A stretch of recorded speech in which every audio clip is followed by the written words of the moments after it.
السلام عليكم ورحمة الله وبركاته.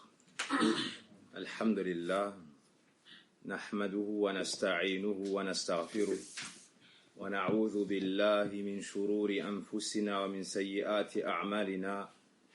من يهده الله فلا مضل له ومن يضلل فلا هادي له.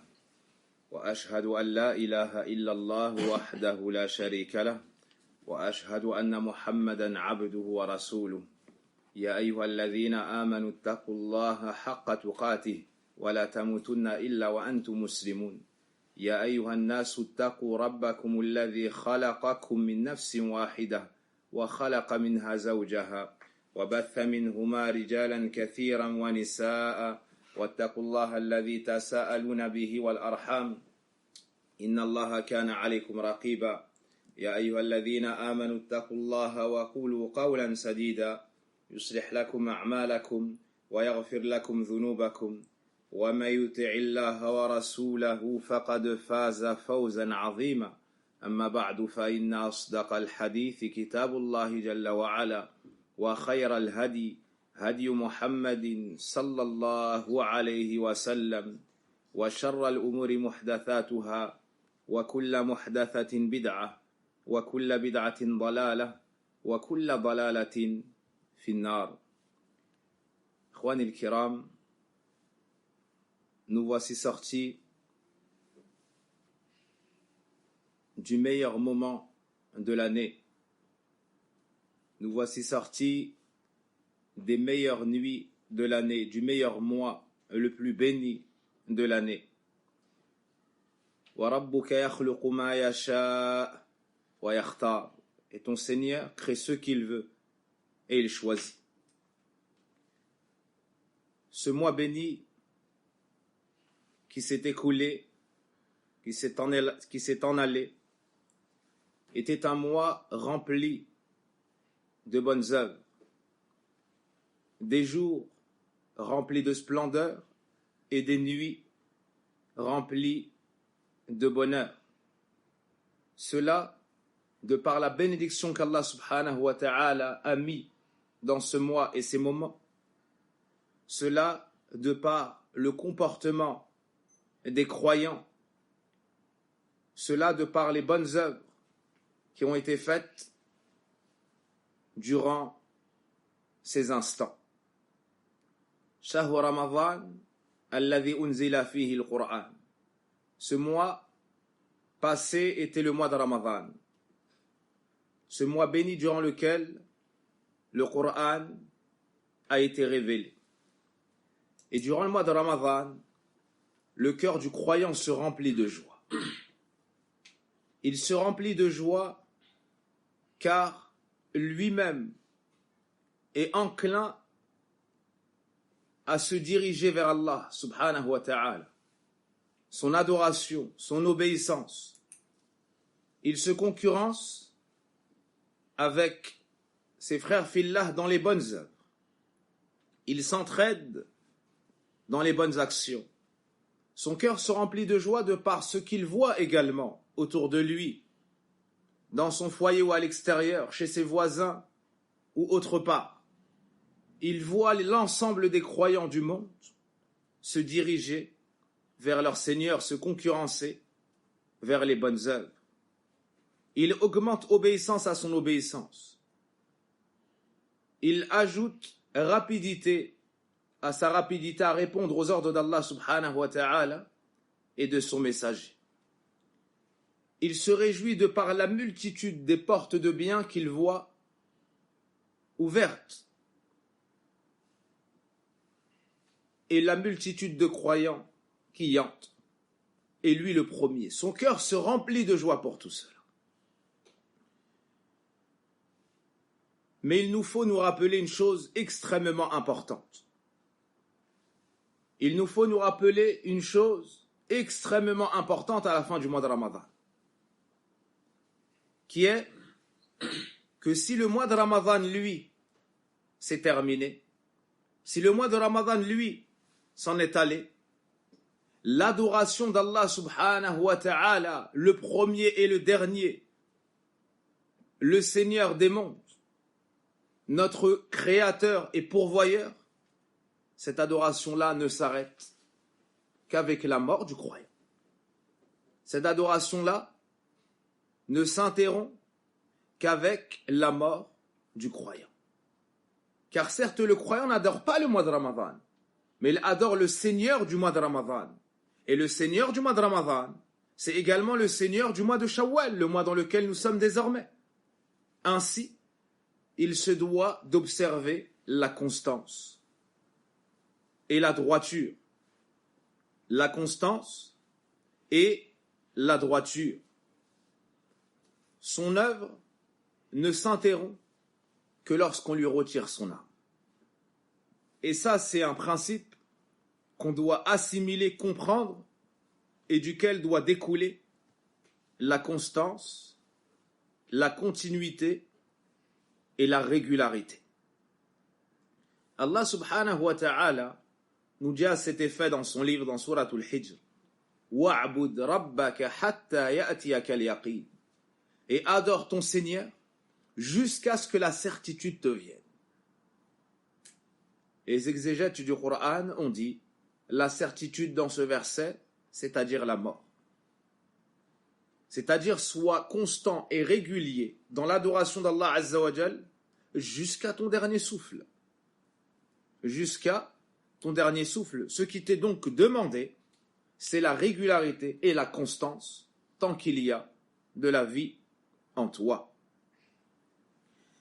Allah subhanahu wa ta'ala nous dit à cet effet dans Surat Al-Imran, Ya ayyuhalladhina amanu taqullaha haqqa tuqatih wa la tamutunna illa wa antum muslimun. Ô vous qui avez cru, craignez Allah véritablement et veillez à ne mourir qu'en pleine soumission. Et nous savons tous que le moment de notre mort n'est su de personne si ce n'est d'Allah subhanahu wa ta'ala. Si ce n'est d'Allah subhanahu wa ta'ala, le Seigneur des mondes, celui qui nous a créés et celui qui nous connaît, qui sait quand nous allons naître, qui sait ce que nous allons faire durant notre vie et qui sait à quel moment nous décéderons, où et dans quelles conditions. Seul Allah Azza wa Jal sait cela. Quant à nous, on ne sait pas quand est-ce qu'on mourra. Donc, on doit se tenir prêt à tout instant, en étant sur le chemin d'Allah subhanahu wa ta'ala. وَأَنَّ هَذَا صِرَاطِي مُسْتَقِيمًا فَاتَّبِعُوهُ. Et voici mon chemin droit dans toute sa rectitude, suivez-le.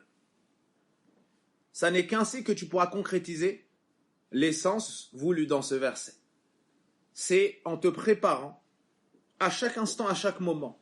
Ainsi, lorsque la mort te viendra, tu seras sur le chemin droit, sur l'islam, insha'Allahu ta'ala. Donc, dans le mois de Ramadan, tu te réjouis de voir les croyants se diriger vers Allah Azza wa Jal, de voir les croyants observer les préceptes religieux, chercher à apprendre, chercher à écouter, chercher à purifier leur cœur, chercher à augmenter leur hasanat, à diminuer leurs sayyi'at, leurs péchés.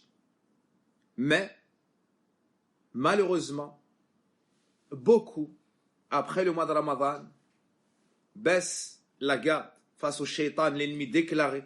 Inna shaytana lakum adu, fattakhiduhu aduwa, innama yad'u hizbahu liyakunu min ashabis sa'ir. Certes, le diable est un ennemi. Prenez-le donc comme tel. Il ne fait qu'appeler son parti afin qu'il soit du nombre de la fournaise. Il baisse la garde. Certains délaissent également les efforts. Or, comme nous venons de le citer, ces efforts ne doivent s'arrêter qu'au moment de la mort. Et l'action du croyant ne doit s'interrompre qu'au moment de la mort. Le prophète alayhi salatu wassalam nous dit إِذَا مَاتَ ابْنُ آدَمٍ قَطَعَ عَمَلُهُ. Lorsque le fils de Adam décède, toutes ses œuvres s'arrêtent. Donc, le délaissement de l'action et l'interruption a été rattaché à la mort du fils de Adam et non pas à la fin du mois de Ramadan. Ainsi, on se rappelle mutuellement que le Seigneur de l'ensemble des mois est unique, que le Seigneur de l'ensemble du temps est unique. C'est Allah subhanahu wa ta'ala. Et ce Seigneur nous a ordonné de le craindre et de lui obéir de tout temps, en toute époque dans ce qu'il nous a commandé. Et le prophète sallallahu alayhi wa sallam a été questionné. Et sa réponse, sur le bien, et sa réponse fut Qul amantu billah fastaqim. Dit, j'ai cru en Allah, j'ai foi en Allah, puis observe la droiture. Concrétise l'iman, concrétise l'islam, concrétise le tawhid, adore Allah seul d'un culte sincère, et foi aux anges, aux livres révélés, aux messagers, au jour dernier, en la prédestination, qu'elle te soit favorable ou défavorable. Accomplis la prière, acquitte-toi de la zakat, jeûne le mois de Ramadan, accomplis le pèlerinage, obéis Allah Azza wa Jal. Et istaqim, reste constant sur cela. Reste constant sur cela. Concrétise le tawhid et le suivi du prophète alayhi salatu wassalam. Reste constant sur le chemin d'Allah et de son messager sallallahu alayhi wa sallam. Et si tu le fais, reçois la bonne nouvelle d'Allah Azza wa Jal dans son livre, qui te dit Inna alladhina qalu rabbuna Allah thumma istaqamu fala khawfun alayhim wa lahum yahzanun. Ceux qui ont dit notre Seigneur et Allah, puis ont observé la droiture, nulle peur les saisira, nulle tristesse ne les touchera. Allah nous dit également Inna alladhina qalu rabbuna Allah thumma istaqamu tatanazzalu alayhimul malaikatu alla takhafu wa la tahzanu wa abshiru bil jannati allati kuntum tu'adun nahnu awliya'ukum fil hayati ad-dunya wa fil akhirah wa lakum fiha ma tashtahi anfusukum wa lakum fiha ma tad'un nuzulan min ghafurir rahim. Ceux qui ont dit dans Surat Fussilat, ceux qui ont dit notre Seigneur est Allah, puis ont observé la droiture, les anges descendront sur eux successivement, c'est-à-dire les uns après les autres, pour leur dire n'ayez pas peur, c'est-à-dire de ce qui adviendra de vous, de ce dans quoi et ce vers quoi vous vous avancez. Vous ne faites que vous avancer vers un Seigneur pardonneur et miséricordieux. Vous ne faites que vous avancer vers un pardon et une félicité, vers un paradis vaste comme les cieux et la terre. Les anges les rassurent au moment où ils sont dans la plus grande épreuve, le moment où ils n'ont plus de force, le moment où leurs membres ne répondent plus de rien, le moment où leur âme s'apprête à sortir de leur corps, le moment où l'ange de la mort les guette pour retirer leur âme. À ce moment-là, ils n'ont qu'Allah subhanahu wa ta'ala qui leur envoie les anges, les serviteurs du tout miséricordieux, pour les apaiser et pour les rassurer. N'ayez pas peur de ce qui va arriver, advenir de vous. Et ne soyez pas tristes pour ce que vous laissez derrière vous, femmes, enfants, proches, amis, et ainsi de suite. C'est Allah Azza wa Jal qui en sera le garant. C'est Allah qui va les préserver, tout comme de votre vivant. C'est Allah qui va leur donner leur subsistance, tout comme de votre vivant. C'est Allah qui les préservera, tout comme de votre vivant. On rassure le croyant. On rassure le croyant. Allah takhafu wa la tahzanu. Puis on leur annonce la plus grande des nouvelles. Wa abshiru bil jannati allati kuntum tu'adun. Et recevez la bonne nouvelle du paradis qui vous était promis. Nahnu awliya'ukum fil hayati dunya. Nous sommes vos alliés dans ce bas monde et dans l'au-delà. Les croyants sont tous les alliés les uns des autres, même si l'espèce diffère. Même si l'espèce diffère, les anges sont les alliés des croyants parmi les enfants de Adam. Et ils invoquent en faveur du fils de Adam et de la fille de Hawa. Ils demandent le pardon pour eux, comme dans Surat Ghafir. Et ils font dua pour eux, comme dans beaucoup de hadiths.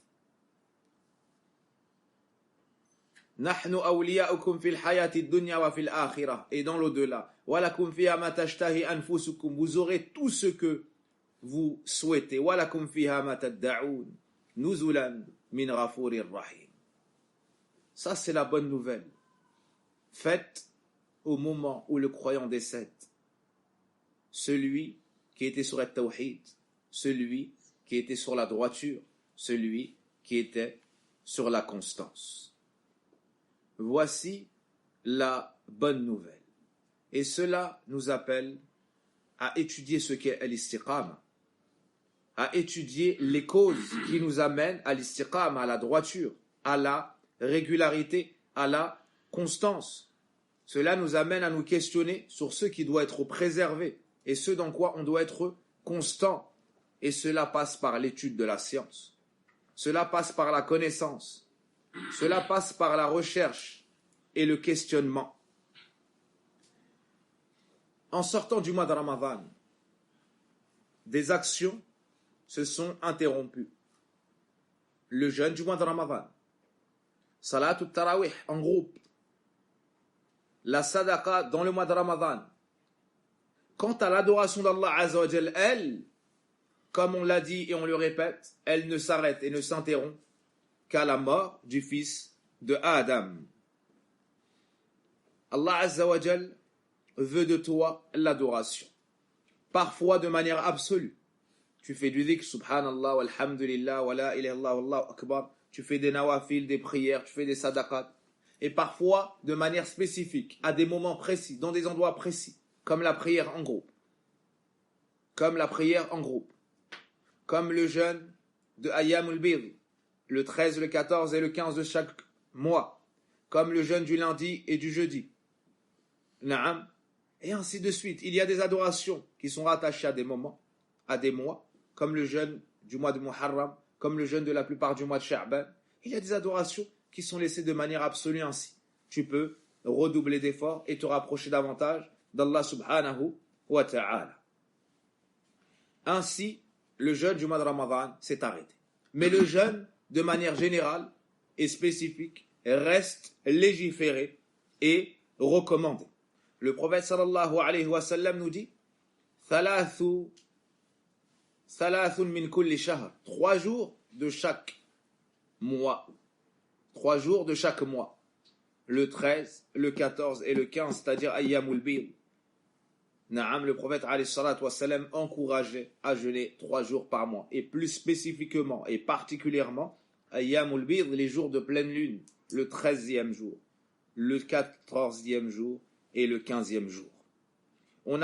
Il nous dit Thalathun min kulli shahr.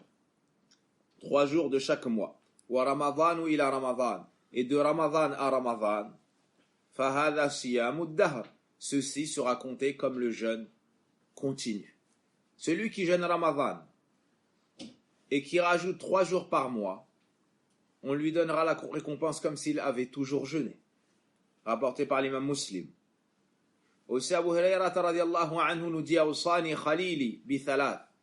Mon bien-aimé, et plus encore, m'a recommandé 3 choses. Et parmi ces 3 choses, Siyamu thalathati ayyam min kulli shahr. Le jeûne de 3 jours, et cela chaque mois. Il y a également le jeûne du lundi et du jeudi, particulièrement. Aïcha radiallahu anha nous dit que le prophète alayhi salatu wassalam a été questionné au sujet du jeûne du lundi et du jeudi. Et il a dit, ce sont les jours durant lesquels les actions sont présentées au tout miséricordieux et j'aime à ce qu'on me présente, à ce qu'on présente mes actions en état de jeûne. Et il a dit, concernant le lundi, Dhaka yawmun wulidtu fihi. Voici un jour dans lequel je suis né. Quoi qu'il en soit, on nous encourage à jeûner le lundi et le jeudi. On t'encourage également le jeûne du mois de Muharram. Le jeûne du mois de Muharram, autant que possible. On t'encourage aussi à jeûner la plupart du mois de Sha'ban. Ainsi, tu vois clairement que si le mois de Ramadan est parti, l'adoration que tu faisais durant le mois de Ramadan, as-siyam, elle n'est pas terminée. Dans les adorations, il y a des piliers, des obligations. Le jeûne du mois de Ramadan en fait partie. Mais il y a également des actes recommandés et très considérés. Et parmi ceux-là, le jeûne des autres jours de l'année. Une remarque que tu dois prendre en considération est que quand tu souhaites jeûner un jour non obligatoire, ne jeûne pas seul le vendredi. Si tu veux jeûner le vendredi, il te faudra jeûner avec le jeudi ou le samedi. Car l'épouse du prophète alayhi salatu wassalam a jeûné le vendredi. Il lui a dit Asumti yawman qabla. Est-ce que tu as jeûné la veille Elle lui a dit non. Il lui a dit, est-ce que tu vas jeûner demain? Elle a dit non. Il lui a dit, aftiri idhan, alors romps ton jeûne. Les savants ont tiré de cela que celui qui souhaitait jeûner le vendredi, ça lui était seul détestable. C'est détestable de jeûner le vendredi tout seul. Et celui qui veut le jeûner, en ayant pleinement la récompense à la recherche de l'agrément d'Allah Azza wa Jal, il devra jeûner jeudi et vendredi.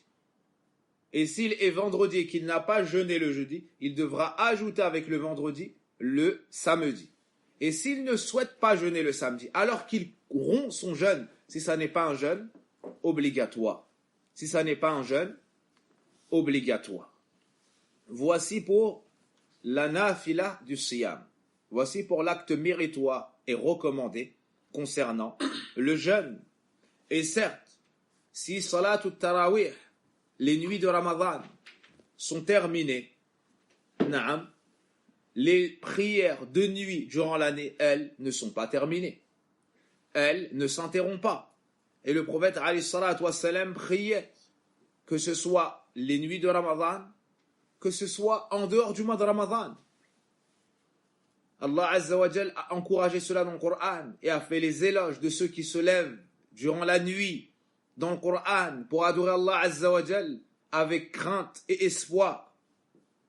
Il nous dit subhanahu wa ta'ala dans son livre, Amman huwa qanitun ana al-layli sajidan wa qa'ima yahdharu al-akhirata wa yarju rahmata rabbih qul hal yastawi alladhina ya'lamuna walladhina la ya'lamun innama yatadhakkaru ulul albab. Allah Azza wa Jal fait les éloges dans Surat Az-Zumar de serviteurs pieux à lui qui se lèvent la nuit, qui se tiennent debout, qui se prosternent. Ils redoutent l'au-delà. Ils espèrent la miséricorde de leur Seigneur. Allah fait les éloges ici de ceux qui se lèvent la nuit, de par la science qu'ils ont. Qu'est-ce qui les a poussés à cette action? C'est la connaissance qu'ils ont. C'est pour cela qu'à la fin on nous dit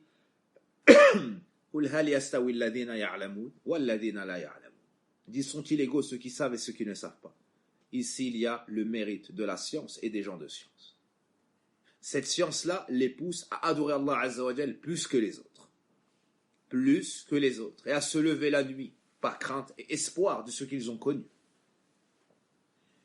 Allah subhanahu wa ta'ala nous dit également Tatajafa junubuhum anil madaji'i yad'una rabbahum khawfan wa tama'a wa mimma razaqnahum yunfiqun. Dans Surat As-Sajda, si je ne me trompe pas, leurs flancs s'arrachent de leur lit. Ils invoquent leur Seigneur avec crainte et désir. Ça, c'est l'attitude du croyant. Il se lève la nuit, de par ce qu'il a su comme grande grâce et miséricorde, récompense, pardon et paradis auprès d'Allah. Il l'adore, sincèrement à la recherche de son agrément.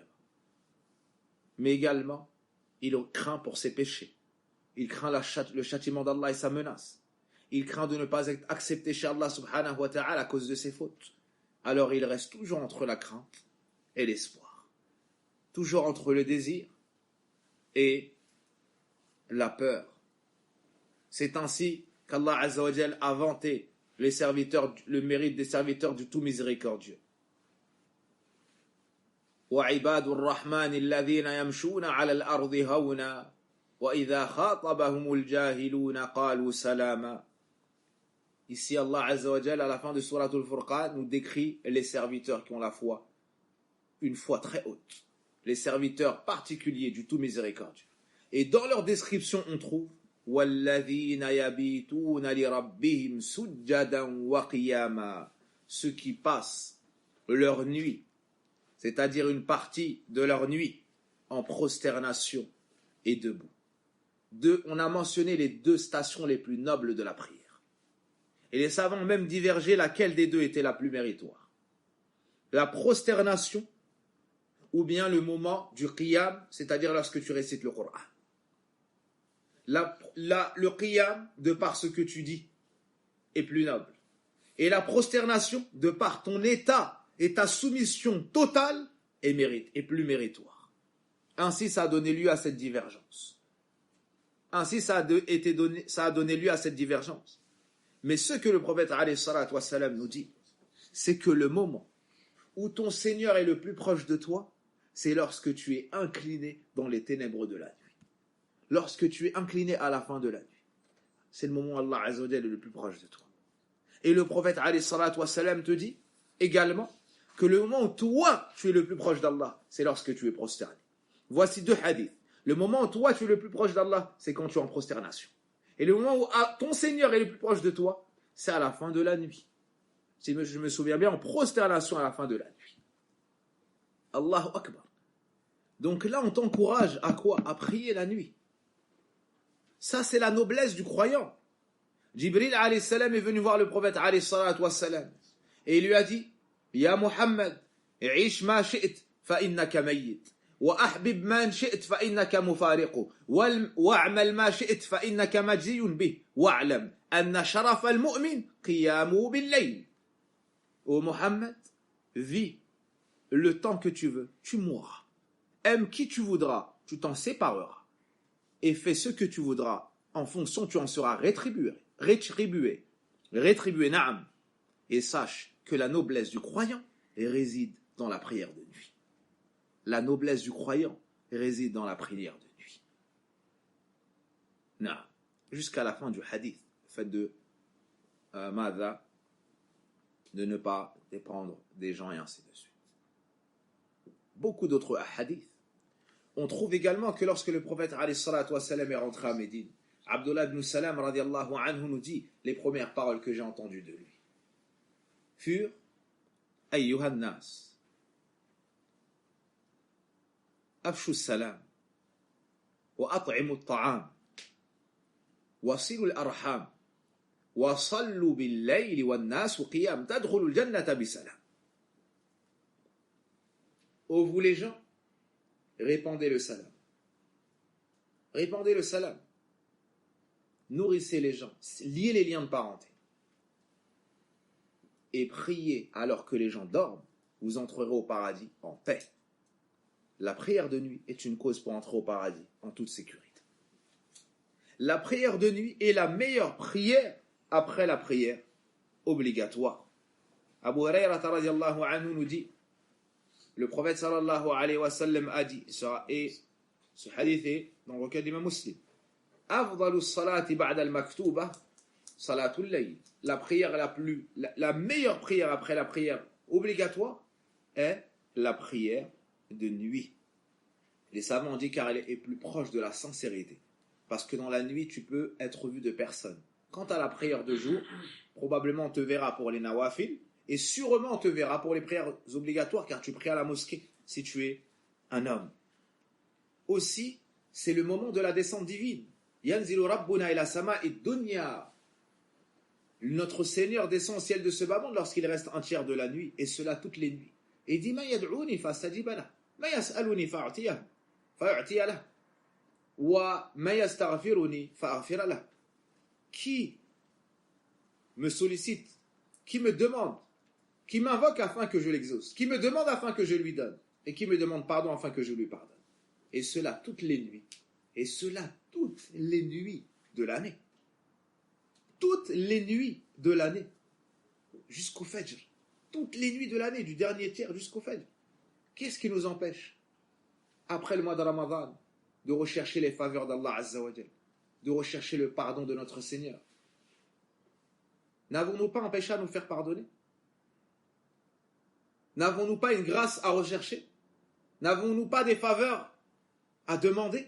N'avons-nous pas de besoin à réclamer? Ça, c'est le meilleur moment. N'avons-nous pas un problème à dissiper? Une affliction de laquelle on souhaite se décharger? Une injustice subie qu'on souhaite réparer? Et j'en passe. C'est le moment de la demande, c'est le moment de l'humiliation, c'est le moment de lever les mains. C'est le moment où tu te diriges vers Allah Azza wa Jal et Allah te donne tout ce que tu demandes. Allah t'exauce. Allah aime que tu lui demandes. Tabaraka wa ta'ala. Allah Azza wa Jal se agrée lorsque tu lui demandes et se met en colère lorsque tu t'en détournes. Contrairement au fils de Adam, qui aime lorsque tu ne lui demandes pas. Se met en colère quand tu lui demandes trop. Naam. Donc, ces adorations-là, la prière de nuit, tout comme c'est légiféré dans le mois de Ramadan, c'est légiféré toute l'année. Et le Mughira ibn Shu'ba radiyallahu anhu nous dit qu'un Nabi sallallahu alayhi wa sallam yaqumu al-layl. Le prophète sallam se levait et priait la nuit hatta tarima qadama, jusqu'à ce que ses pieds s'effritent, jusqu'à ce que ses pieds s'ouvrent ou bien Naam se détériore.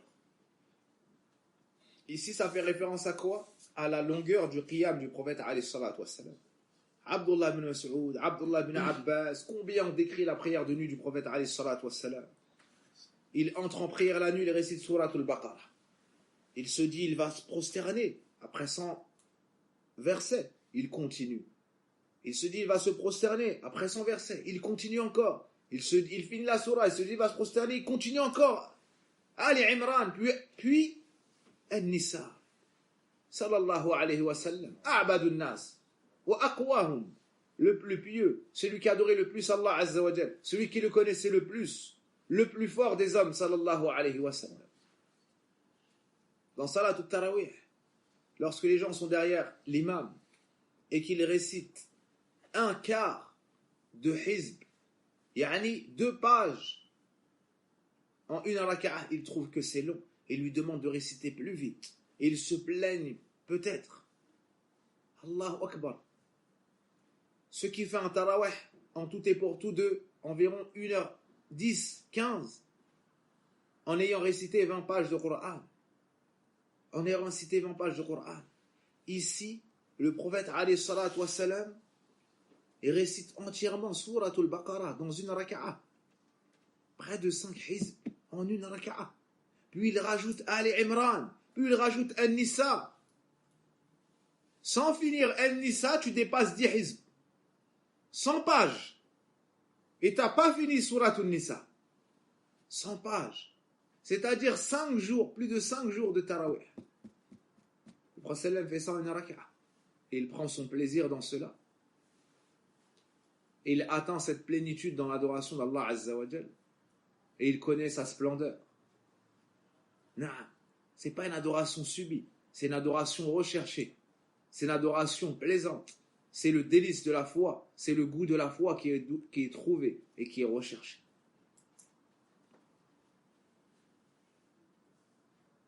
On a parlé du jeûne, on a parlé de la prière de nuit. Voyez-vous, les commerçants, après les soldes, font leur compte. Et ils regardent ce qu'ils ont fait comme bénéfice et ce qu'ils ont fait ou ce qu'ils ont fait comme perte. Et toi, dans l'adoration, tu fais du commerce avec Allah Azza wa Jal. Tijaratan lan tabour. Allah Azza wa Jal a dit un commerce qui n'est jamais périssable. Hal adullukum ala tijaratin. Ne vais-je pas vous guider vers un commerce? L'adoration d'Allah Azza wa Jal a été appelée un commerce avec Allah dans le Coran. Donc tu dois faire tes comptes après Ramadan.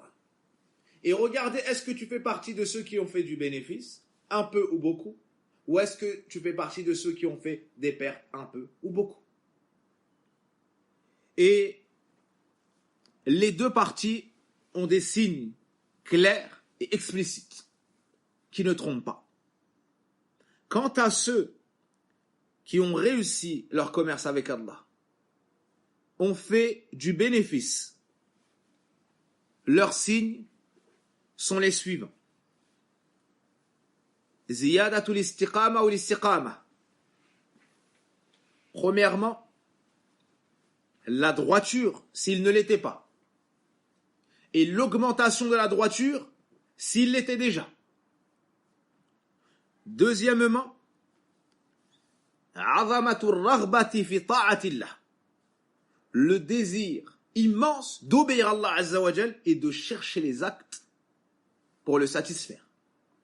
C'est-à-dire qu'il ne tient pas en place, il veut agir. Comme il était dans Ramadan, il ressent un manque. il demande qu'est-ce que je peux faire pour garder ce niveau, ce délice auquel j'ai goûté, ce goût que j'ai pu palper, que j'ai pu atteindre, duquel j'ai pu me délecter. Il demande, il recherche, il a un désir, il ressent en lui cette guidée, cet entrain qui le dirige vers les bonnes œuvres.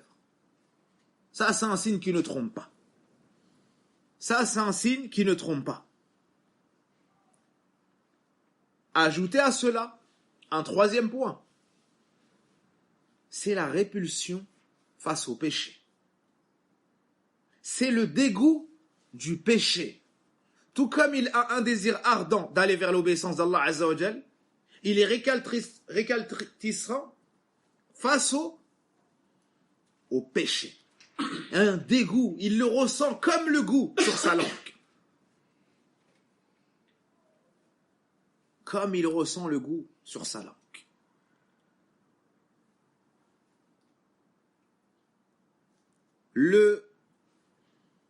Il déteste le péché, la désobéissance d'Allah Azza wa Jal. Parmi les signes, le manque ressenti et l'espoir d'atteindre un autre moment de grand commerce avec Allah Azza wa Jal. Il sort de Ramadan, il pense au Hajj. Il sort du Hajj, il pense à Ashura. Il est dans le Hajj, il pense à le mois de Hajj, et là il pense au jeûne de Arafah. Il sort du Hajj, il pense au jeûne de Ashura. Il fait que attendre des moments opportuns où il y a de grandes récompenses et un grand commerce avec Allah subhanahu wa ta'ala. Voyez-vous ces signes? Il couronne le tout avec la joie d'avoir adoré Allah Azza wa Jal, le repentir pour ne pas avoir fait comme il se devait, et troisièmement, la peur qu'Allah n'accepte pas de lui. Trois choses, retenez-les. Al-farah, la joie d'avoir pu atteindre ce mois, compléter ce mois, d'avoir adoré Allah Azza wa Jal dans ce mois. À cet effet, Allah nous dit dans le Coran, قُلْ بِفَضْلِ اللَّهِ وَبِرَحْمَتِهِ فَبِذَلِكَ فَلْيَفْرَحُوا وَخَيْرٌ مِّمَّا يَجْمَعُونَ. Dit, par la grâce d'Allah et sa miséricorde, c'est-à-dire de par le Coran et par l'islam, de cela qu'ils se réjouissent. Te réjouir de tes bonnes œuvres ne va pas à l'encontre de la sincérité. Tu te réjouis parce qu'Allah t'a aidé, t'a assisté, t'a réussi à faire l'action, t'es content. Tu ressens cette joie dans ton cœur. T'as jeûné, t'as prié, t'as fait des sadaqat, t'as fait du bien, t'as délaissé le mal, t'es content. Parce que tu as été un serviteur d'Allah Azza wa Jal réellement, véritablement, tu te réjouis de ça. Parce que t'as réussi à faire ce qu'Allah a voulu de toi. Parce que Allah t'a choisi toi et pas l'autre. Tu te réjouis de ça. Ton cœur bouge dans tous les sens dans ta poitrine. Tu te réjouis, tu es content. Le mois de Ramadan est passé et j'ai jeûné. Et j'ai prié. Et j'ai adoré Allah Azza wa Jal. Allah m'a aidé, m'a assisté. Tout cela grâce à Allah Azza wa Jal. Tu te réjouis. De cela qu'ils se réjouissent, Allah nous dit dans le Coran. C'est bien meilleur que ce qu'ils peuvent amasser, c'est-à-dire comme richesse mondaine. La deuxième chose, c'est qu'après avoir fait tes comptes, tu verras que chaque jour et chaque nuit, tu as eu des imperfections et des lacunes. Tu as commis des fautes. Alors tu demandes pardon à Allah Azza wa Jal. Tu fais beaucoup d'istighfar, beaucoup de tawbah. Comme il a été légiféré pour la fin de beaucoup d'œuvres. À la fin de la prière, tu dis 3 fois astaghfirullah, astaghfirullah, astaghfirullah. Au hajj, beaucoup d'istighfar, de tawbah, et ainsi de suite. Et le Rasul a fini sa noble vie remplie d'adoration avec Rabbighfir warham wa alhiqni fil rafiqil a'la. Rasul a fini sa noble vie avec l'istighfar. Rempli de hasanat pourtant. Éloigné de tout péché pourtant. Et la troisième chose, c'est la peur qu'Allah n'accepte pas de toi. Parce qu'Allah dit dans le Coran, innama yataqabbalu Allahu minal muttaqin. Certes, Allah n'accepte que des gens pieux.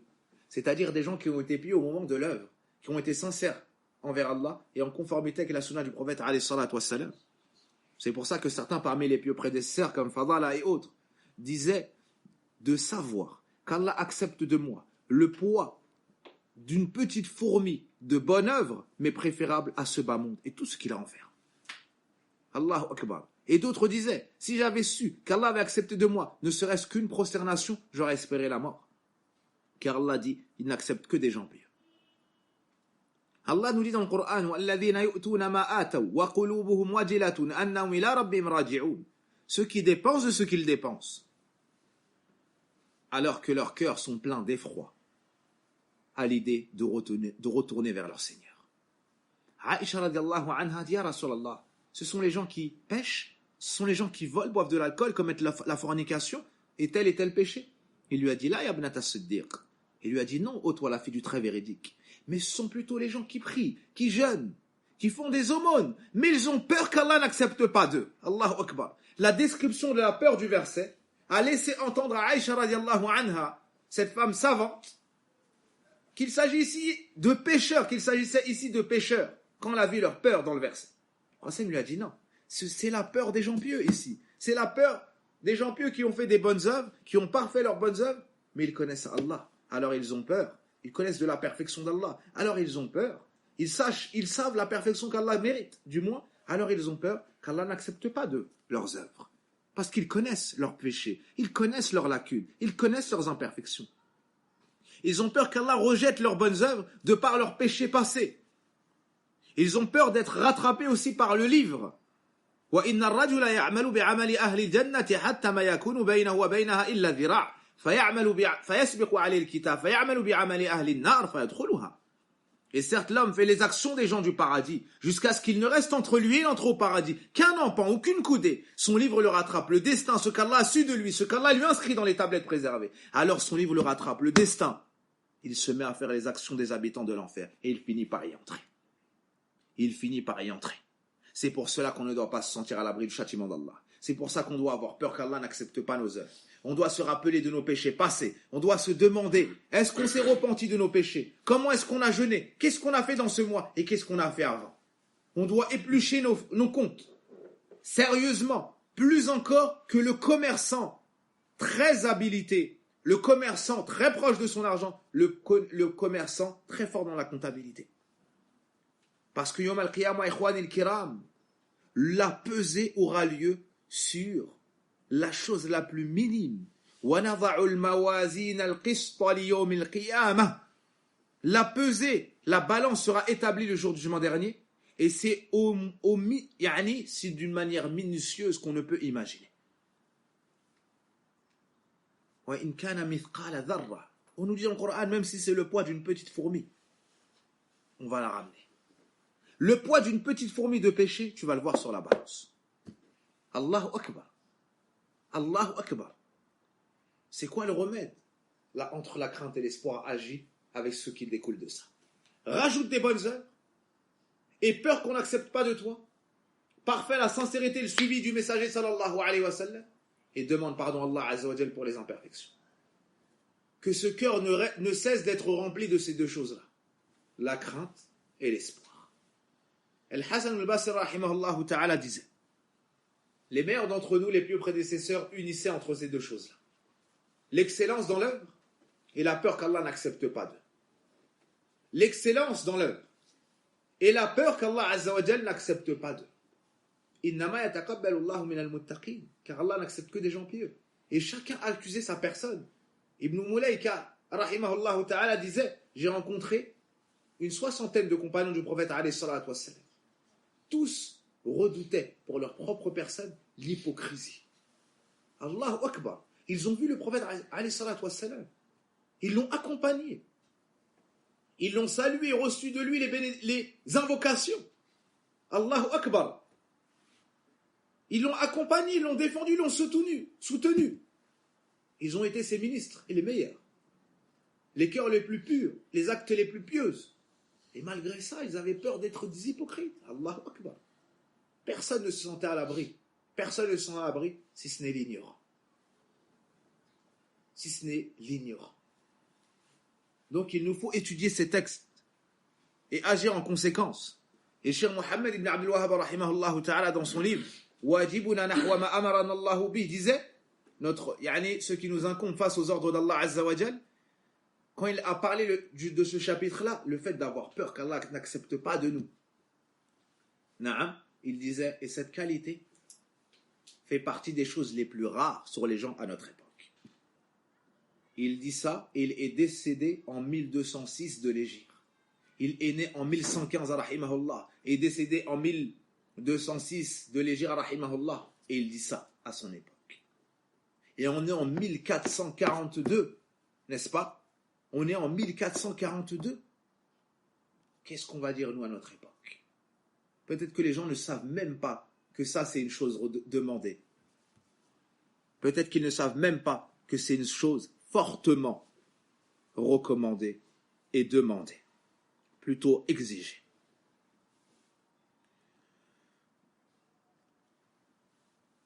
Donc voici les signes que tu fais partie de ceux qui ont fait du bénéfice, de ceux qui ont réussi leur jeûne.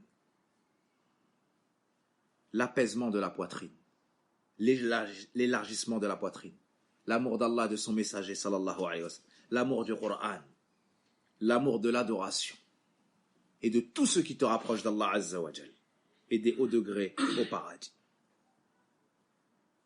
Parlons maintenant de ceux qui ont échoué et essuyé une grande perte.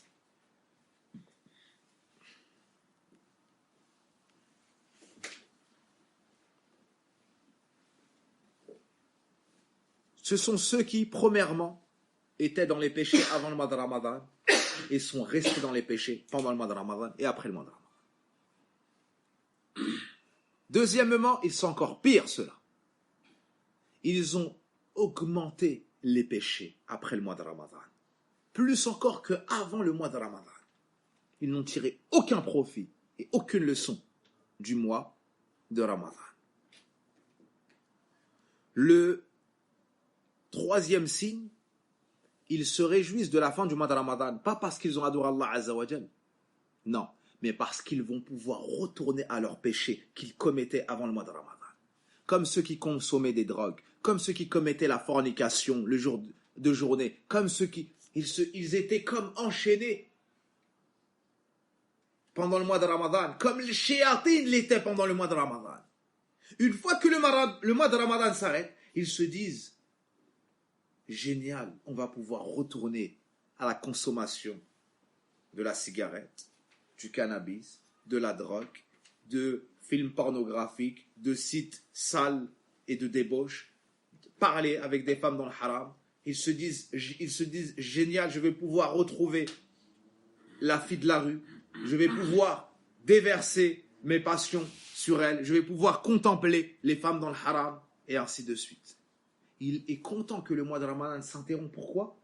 Parce qu'on l'empêchait de faire dans la journée du mois de Ramadan son semblant et reste de pudeur qui lui restait ou celui des autres, l'empêchait de faire dans la journée de Ramadan ce qu'il pouvait faire en dehors du mois de Ramadan. Alors il est heureux, il est content parce qu'il va pouvoir retourner à la fornication, parce qu'il va pouvoir retourner au haram.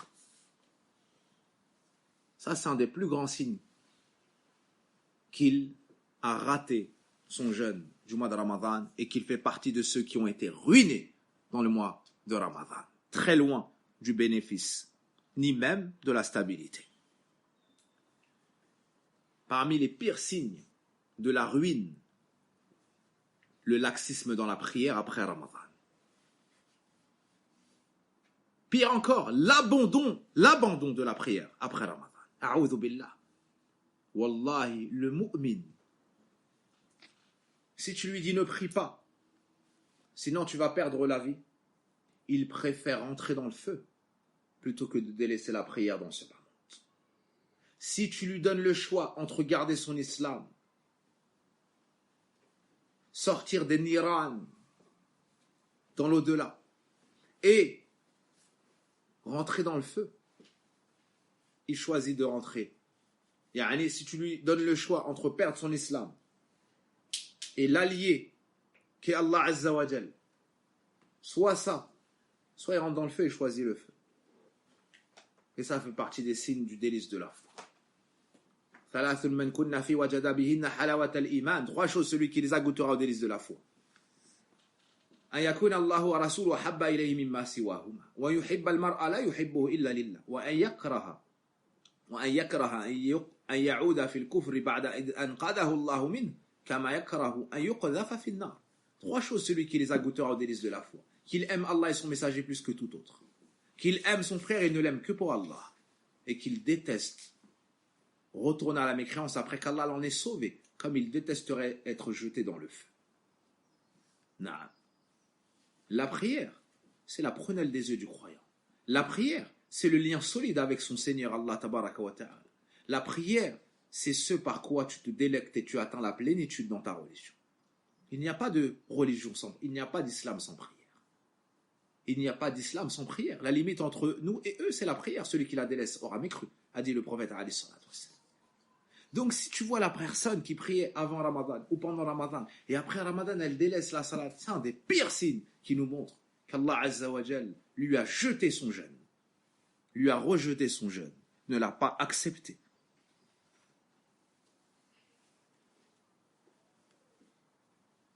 Un des pires signes, le fait de s'éloigner de l'écoute du Coran et le fait de ne pas aimer le rappel par le Coran. Pendant Ramadan, tu pouvais lui faire le rappel, tu pouvais l'orienter. Après Ramadan, il ne veut pas que tu lui parles de din. Après Ramadan, son oreille, elle n'est concentrée que sur la musique. Son oreille, elle n'est concentrée que sur la médisance, sur le colportage, sur le haram. Par contre, si tu lui dis, crains Allah, corrige-toi dans ça. Crains Allah, fais ceci. Crains Allah, délaisse cela. Il n'aime pas. Son oreille n'est plus enclin à l'écoute du rappel. Ça, c'est un des pires signes qui montre qu'il a échoué et il n'a pas obtenu le bénéfice du mois de Ramadan. Les mauvaises fréquentations, le retour aux mauvaises fréquentations, aux mauvaises assises, c'est un signe que son jeûne n'a pas été accepté. C'est un signe qu'il a été ruiné dans le mois de Ramadan. C'est un signe qu'il n'a pas fait de bénéfice. Le fait de ne pas se réformer et de ne pas chercher à se réformer, de ne pas penser à se réformer après Ramadan est un des signes qu'il a perdu, qu'il a été ruiné. Il a fait un trou abyssal dans sa poche, dans son compte. Il a raté Ramadan. Puisse Allah subhanahu wa ta'ala nous en préserver. Et un hadith suffit pour résumer tout cela. Lorsque Jibril alayhi salam est venu voir le prophète alayhi salatu wa salam, le meilleur des anges envoyés, qui vient voir le meilleur des prophètes envoyés, il lui dit Man lam yughfar lah, yani man adraka Ramadan, celui qui atteint le mois de Ramadan, falam yughfar lah, et on ne lui pardonne pas, famat, il meurt sur ça, dakhala an-nar, il entre en enfer, fa'ab'adahu Allah, Allah l'éloigne, dit Amin. Le prophète a dit Amin. Jibril vient voir le prophète pour lui dire ça. Celui qui meurt, ou plutôt celui qui attend le mois de Ramadan, et ne se voit pas pardonner ses péchés, il meurt sur ça, qu'Allah l'éloigne. Il rentre en enfer. Dit Amin. Le prophète a dit Amin. Avec toutes les causes. Le mois de Ramadan s'est arrêté, Ikhwan el-Kiram. Et dans le mois de Ramadan, les portes du paradis étaient toutes ouvertes. Le mois de Ramadan s'est arrêté, mes chers frères. Et pendant le mois de Ramadan, les portes de l'enfer étaient fermées, toutes. Le mois de Ramadan est parti, c'est terminé. Et mes très chers frères, et pendant le mois de Ramadan, les démons étaient enchaînés. Le mois de Ramadan est parti, mes chers frères. Et pendant le mois de Ramadan, on a prié. Le mois de Ramadan est parti, mes chers frères, certes. Et pendant le Ramadan, on a jeûné. Le mois de Ramadan est parti, mes chers frères. Et pendant le mois de Ramadan, vous avez fait des aumônes. Vous avez prié la nuit. Vous avez donné. Vous êtes retenus. Vous êtes repentis. Vous avez pleuré. Vous avez espéré. Vous avez redouté.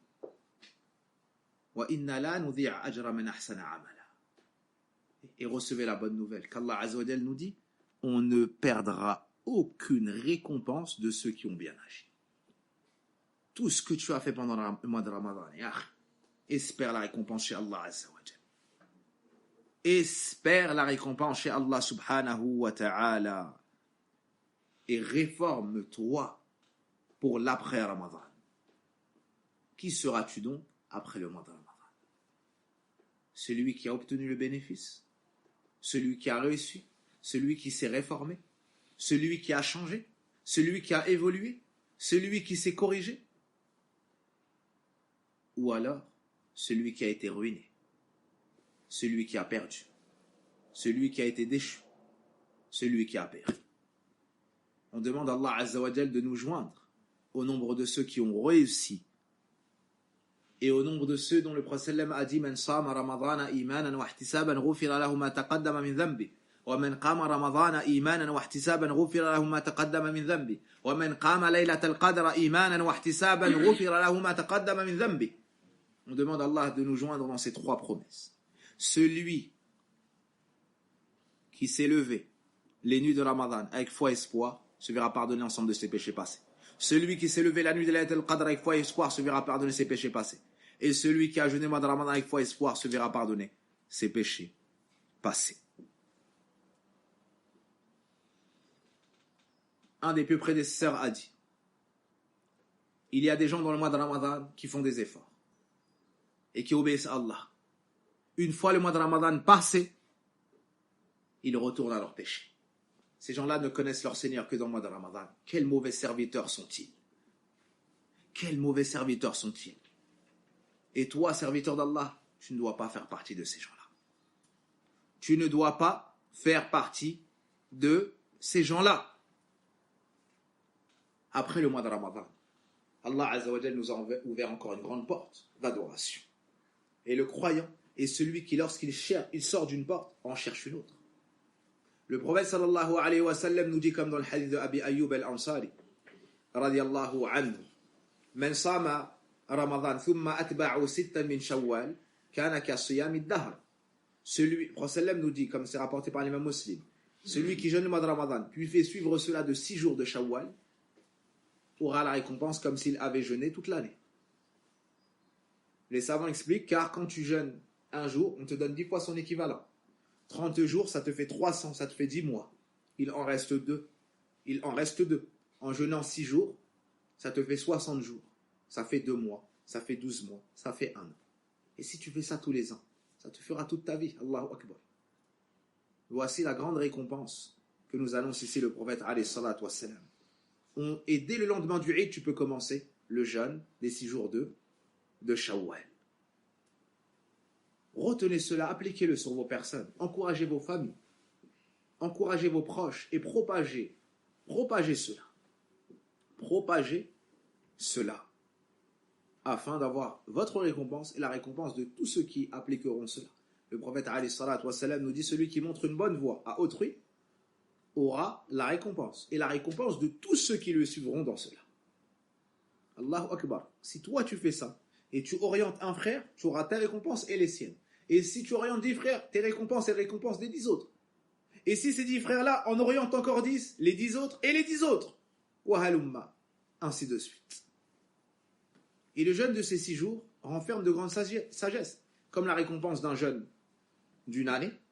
Et si tu fais ça tous les ans, d'un jeûne continu toute ta vie, aussi ça vient pallier aux imperfections que tu as eues dans le jeûne de Ramadan, et ça vient aussi à la place de nafila après la prière obligatoire.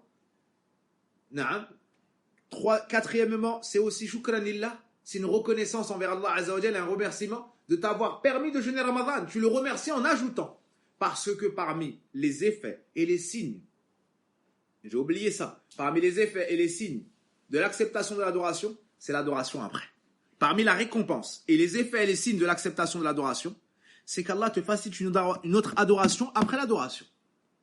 Un des signes que tu as réussi Ramadan, c'est de jeûner les 6 jours de Shawwal.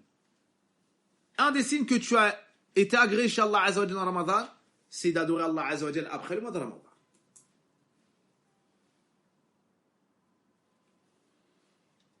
Donc c'est un signe d'agrément d'Allah, un signe de son acceptation. C'est aussi une reconnaissance pour tout ce qu'Allah t'a donné dans le mois de Ramadan. Essaye de te souvenir de l'état de ton cœur pendant Ramadan. Essaie de te souvenir de l'état de tes pieds les nuits de Ramadan. Essaie de te souvenir l'état de ton cœur à la fin de la nuit de Ramadan. Essaie de te souvenir de l'état de tes membres dans les nuits de Ramadan. Prosterné, incliné, debout. Rappelle-toi ta langue, les du'as que tu faisais pendant Ramadan. Tout cela, c'est que grâce à Allah Azza wa Jal. C'est pas parce que tu es plus fort qu'un autre. C'est pas parce que tu es plus intelligent qu'un autre. C'est pas parce que tu assistes au cours d'un tel ou d'un tel. Non, mais c'est un bien qu'Allah a voulu pour toi.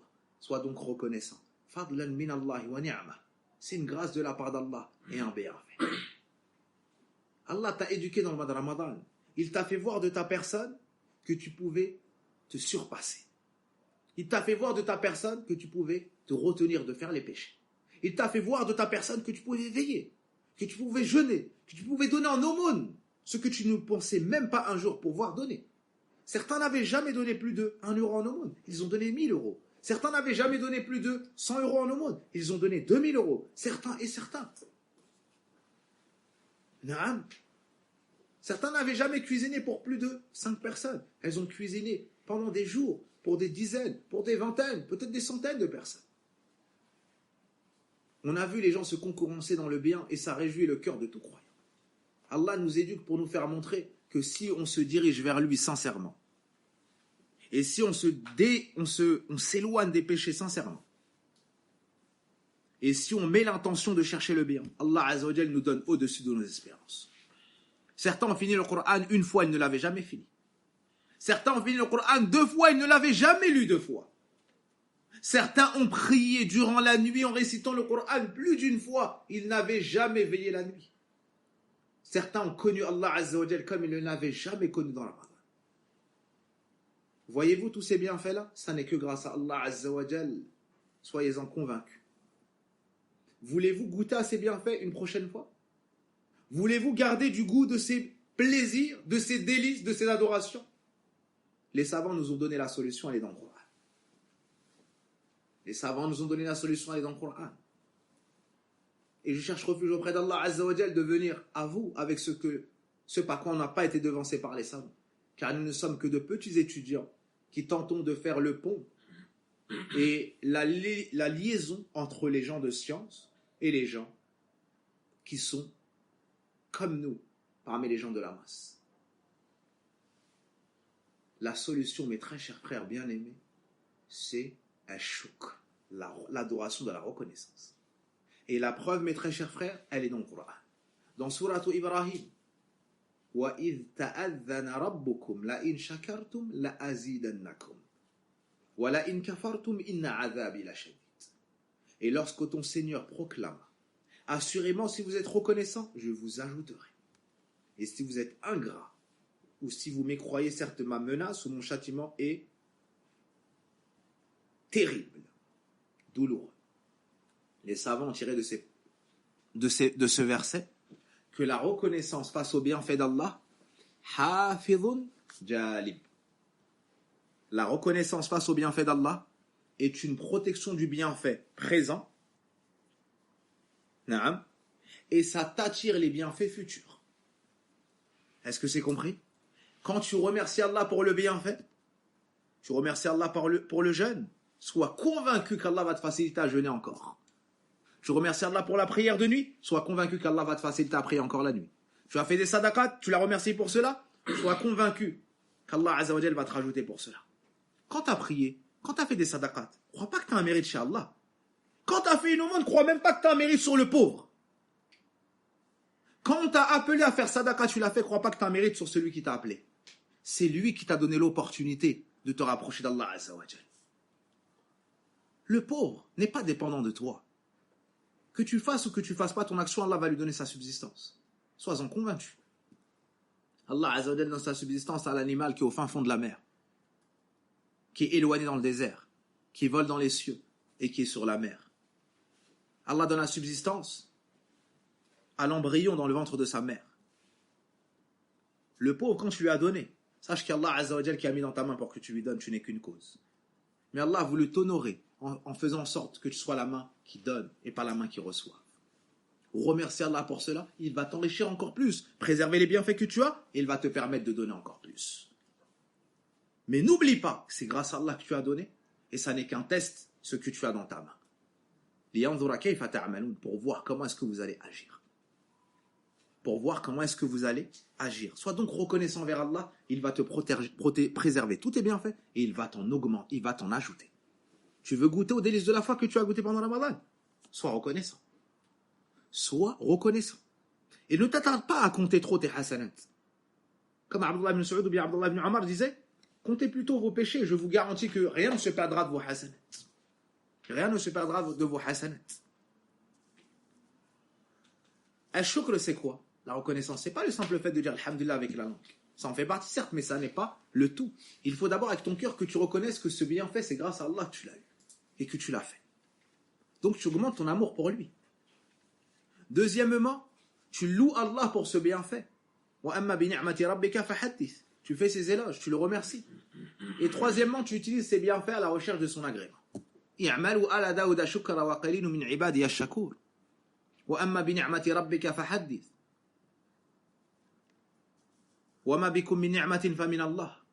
pas un bienfait que vous recevez sans que ça ne vienne d'Allah, sans que ça ne provienne d'Allah.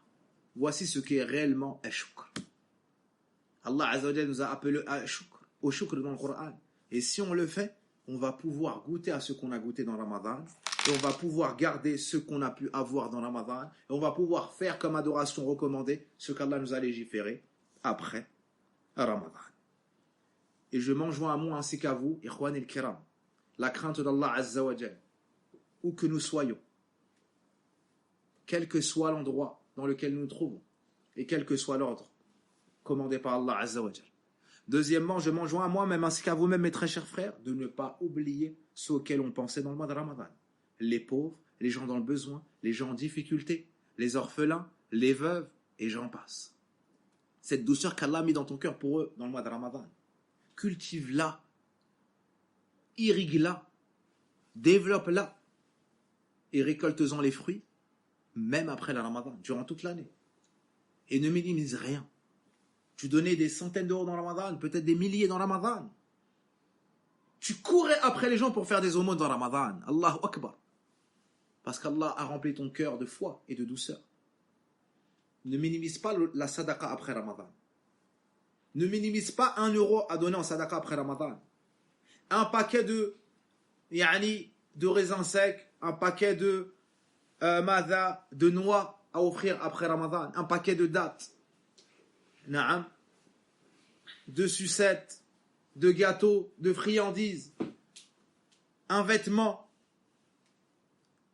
un chapeau, une chose qui va rentrer la joie à un enfant.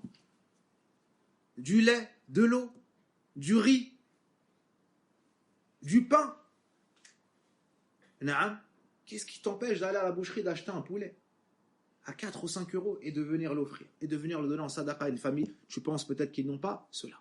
Qu'est-ce qui t'empêche d'acheter un sac de riz à 25 euros, à 30 euros et d'aller donner ça à une famille?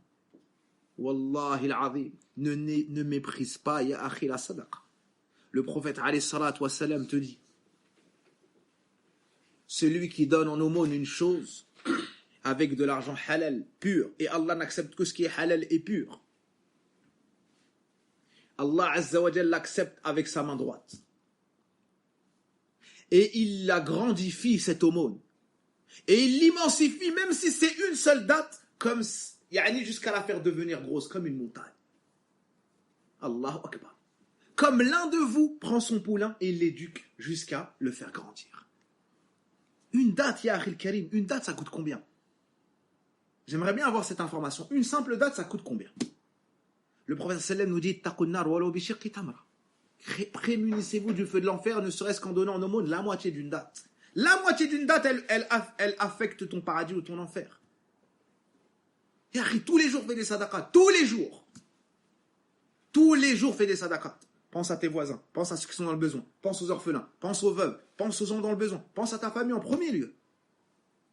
La meilleure sadaqa, c'est ce que tu mets dans la bouche de ton épouse, de tes enfants. C'est la meilleure sadaqa. Commençons par tes parents. Pense à ces gens auxquels tu pensais dans le mois de Ramadan si tu veux garder cette douceur. Et ne minimise pas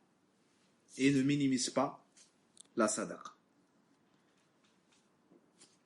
Il y avait d'autres recommandations. Puisse Allah subhanahu wa ta'ala accepter de nous.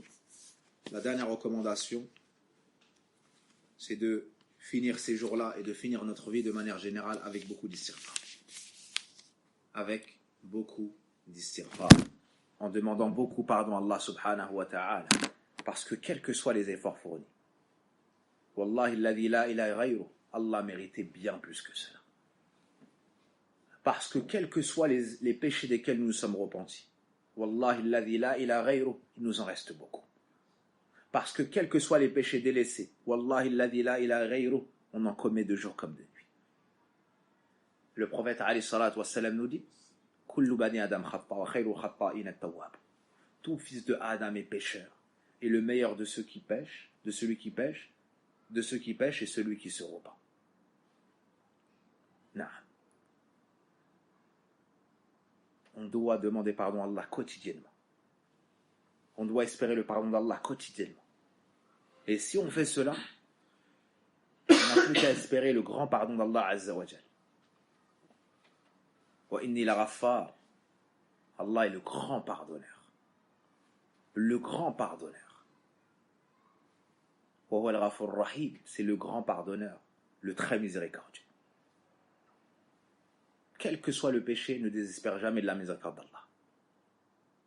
Et si avant Ramadan, tu étais dans des péchés gravissimes, tu en es sorti, reste sur la constance après Ramadan, ne retourne pas à tes péchés. Et les gens diront ce qu'ils voudront de toi. Ah, elle se prend pour un tel, ah, elle se prend pour une telle, alors qu'elle faisait ça, alors qu'elle... Oui, je faisais cela. Et j'étais un pécheur. Oui, je faisais cela. Et peut-être que la personne dira, je n'étais même pas musulmane. Et oui, je faisais cela. Et je ne priais même pas. Et oui, je faisais cela. Et je ne me voilais pas. Et oui, je faisais cela. Et j'allais dans le haram. Et je disais le haram. Et maintenant, c'est terminé. Mon Seigneur m'a guidé, m'a fait voir la vérité. Oui, je faisais cela. Et maintenant, j'ai goûté à la foi. Et je veux être un serviteur pieux d'Allah Azza wa Jal. Qu'est-ce qui t'empêche de répondre cela? Ne te soucie pas de ce que les gens diront de toi. Soucie-toi de ce qu'Allah voit de toi et ce qu'Allah a vu dans ton cœur. Inna Allah yanzuru ila suwarikum wala ila samikum walakin yanzuru ila qulubikum wa a'malikum. Certes, Allah ne regarde pas vos apparences, ni vos corps, il regarde vos cœurs et vos actions. Pour parfaire tout ce que nous venons de dire ici, il faut arrêter les péchés. C'est la seule épine qu'il y a dans notre gorge qui nous empêche d'avancer.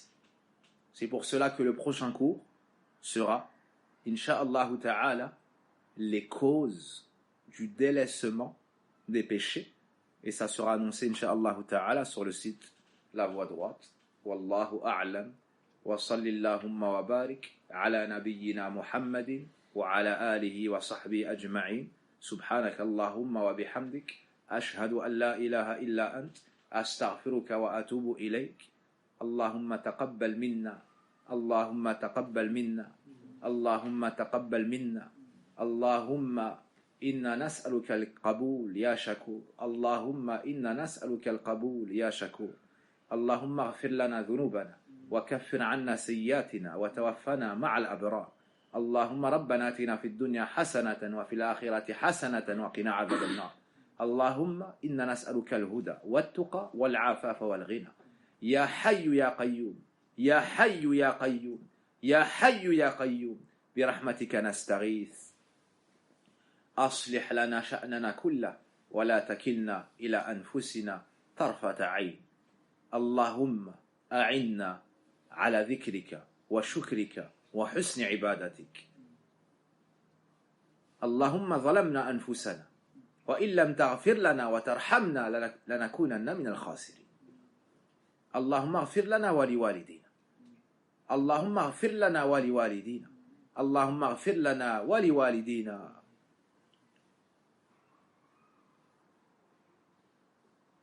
اللهم إن بعضنا قد ذفن أحب الناس إليهم